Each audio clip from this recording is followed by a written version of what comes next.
Good day. Here are the headlines from the Philippine News Agency. President Ferdinand R. Marcos Jr. has extended the deadline for the consolidation of public utility vehicles until April 30. Communications Secretary Cheloy Garafil said Marcos approved Transport Secretary Jaime Bautista's recommendation to extend the consolidation period for 3 more months. Earlier, the House Committee on Transportation approved a resolution asking the President to reconsider the previous December 31 deadline for the consolidation of PUVs. The Land Transportation, Franchising and Regulatory Board reported that over 145,000 or 76% of PUVs and utility vehicle express units have consolidated. Based on the original schedule, PUVs that failed to consolidate can operate and ply their routes until January 31 only. Unconsolidated jeepneys in routes that at least 60% of consolidated units would no longer be able to operate as well. House Speaker Martin Romualdez said the President's decision shows that he recognizes the impact of PUV consolidation on the local transportation sector. In a separate statement, LTFRB Board Chair Teofilo Guadis III said they will adhere to the President's directive to extend the consolidation deadline. He also encouraged affected operators and drivers to take advantage of the opportunity. The Department of Justice has discussed with the United Nations Special Rapporteur Irene Khan the government's commitment to protect and uphold fundamental human rights in the Philippines.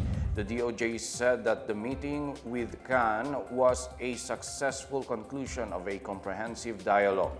Khan visited the DOJ office in Manila on Wednesday and discussed with Undersecretary Raul Vasquez the current state of freedom of expression and opinion in the country. The DOJ shared with Khan the government's efforts to safeguard these fundamental rights in line with the international standards and best practices. It also highlighted the reforms, programs, and developments being implemented to promote and protect these rights. During the meeting, Vasquez emphasized the government's commitment to uphold them while maintaining law and order. Khan is the third UN rapporteur invited by the government to assess the country's state of human rights. The Chinese Embassy in Manila welcomes the recent statement of President Ferdinand R. Marcos Jr. affirming the Philippines' commitment to the One China policy. In a television interview, Marcos clarified that the Philippines continues to uphold the One China policy. He explained that his congratulatory message to Taiwanese President-elect Lai Ching-te, which drew criticism from Beijing, was simply an expression of common courtesy. The Chinese embassy maintains its stance that Taiwan is a province of China. Taiwan's Ministry of Foreign Affairs, meanwhile, accused China of exerting pressure on the Philippines following President Marcos's congratulations to Lai. It also condemns China's malicious actions in the strongest terms and calls on all like-minded democratic countries to unite against China's authoritarian expansionism in the region and in the world. Dengue cases in the country dropped by 16% in the first half of January amid a strong El Niño. The Department of Health recorded a total of 5,572 cases from January 1 to 13 from a total of 7,274 cases reported from December 17 to 31. The DOH, however, said these figures might still change due to late consultations and reporting. The Caraga region experienced an increase in cases with 635 recorded in the recent 4 weeks from December 3 to 31, while Soxargen region recorded 846 cases during the same period.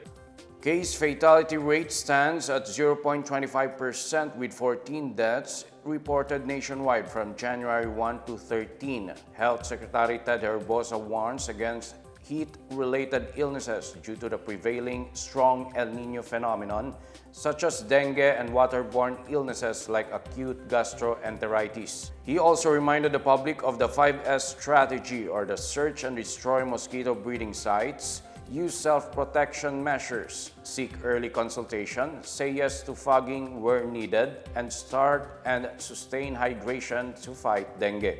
The Philippine Atmospheric, Geophysical, and Astronomical Services Administration, or PAGASA, said the strong El Niño phenomenon will persist until February. At least 6,300 farmers were affected by the recent flooding and landslides in the Davao region, with damage to agriculture reaching more than 145 million pesos. The Department of Agriculture reported that around 8,000 hectares of rice fields, corn plantations, and high-value crops have been damaged in Davao de Oro, Davao del Norte, Davao Oriental, and Davao City. It added that damage incurred by rice fields alone has exceeded 108 million pesos. The DA-11 Disaster Risk Reduction and Management said that some places, especially in vegetative zones like rice fields, are still buried in water. Meanwhile, Davao Occidental and Davao del Sur, which have been experiencing hot weather, somewhat benefited from the recent rains brought by the shear line. Distribution of assistance to affected farmers is currently on hold, awaiting the completion of essential data, particularly the rehabilitation plan for areas impacted by calamities. And that's the latest and the biggest stories in the PNA headlines. For more news updates, please visit our website pna.gov.ph or our Facebook and X account, Philippine News Agency. The PNA Headlines is also streamed via the Servicio Facebook page.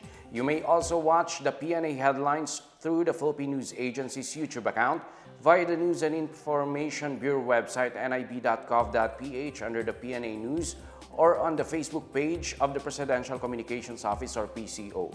I am Wilner Barcelona, and this is the PNA Headlines, bringing stories that unite the nation.